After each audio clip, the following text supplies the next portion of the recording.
It doesn't help if you have near vision problems. Hey, what's up guys, Giacomo here. Today we're discussing the GLYCINE Airman The Chief. This timepiece is a reinterpretation of the original Airman that debuted in 1953 and underwent many changes over the years. The version from 1957 is the one that this reference is most faithful to. What is so special about this Airman is that it is a true 24 hours watch. More to that shortly. Let's take a closer look and start with the dial. Different styles of hands all in one set, broad arrow hour hand on top of what would be otherwise a pencil style, syringe minute and lollipop second hand. The tail of the hour hand was added to facilitate time telling in 12 hours format. Sunburst, very subtle, almost imperceptible, yet it is there and gives out those beautiful shades ranging from navy to a bright blue.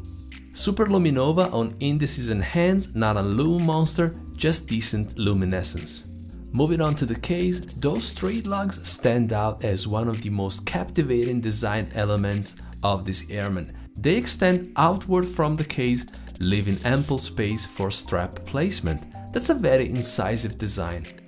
Brushed finish on bezel and top of the lugs, mirror polish on the sides, this Airman looks fairly slim and it is for an automatic watch.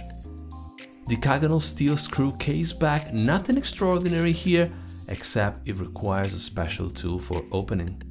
The bidirectional rotating bezel operates freely without ratcheting, just the slightest friction, allowing for smooth turning. Alignment is done solely by eye.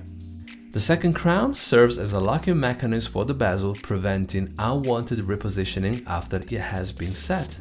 The bezel is functional to reading a second time zone. There is no GMT hand on this Airman The Chief. This is called the purest as it is a pure 24 hours watch with the hour hand sweeping the dial only once per day.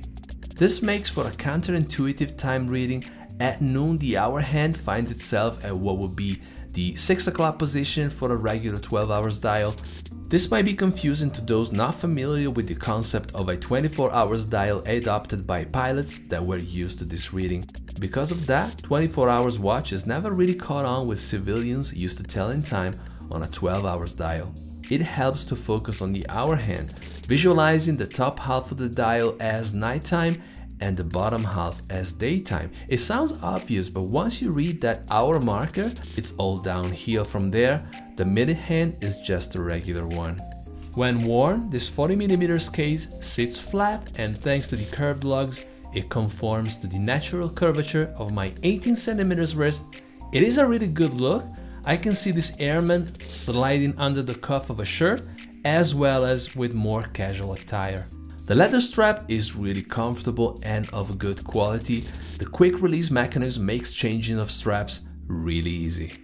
This GLYCINE is powered by the GL293 movement based on either the ETA 2893 or the Sellita SW330. What is actually inside the watch could be either. GLYCINE is not specific on that.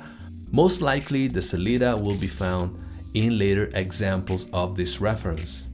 Hacking of seconds, automatic, designed for the GMT function, this movement has a power reserve of 42 hours. Again, this specification is not published by GLYCINE. It could be more on an upgraded version of the Sellita SW330. This Airman The Chief is a purest 24 hours watch.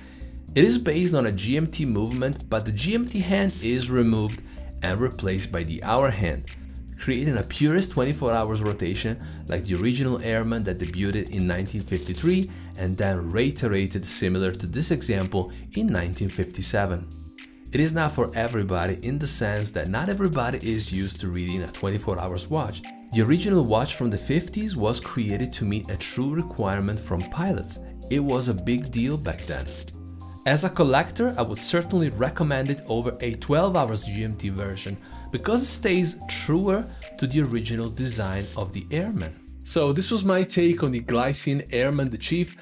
Let me know what you think in the comment section down below. Please subscribe to the channel and like this video if you feel like doing so. Catch you in the next one.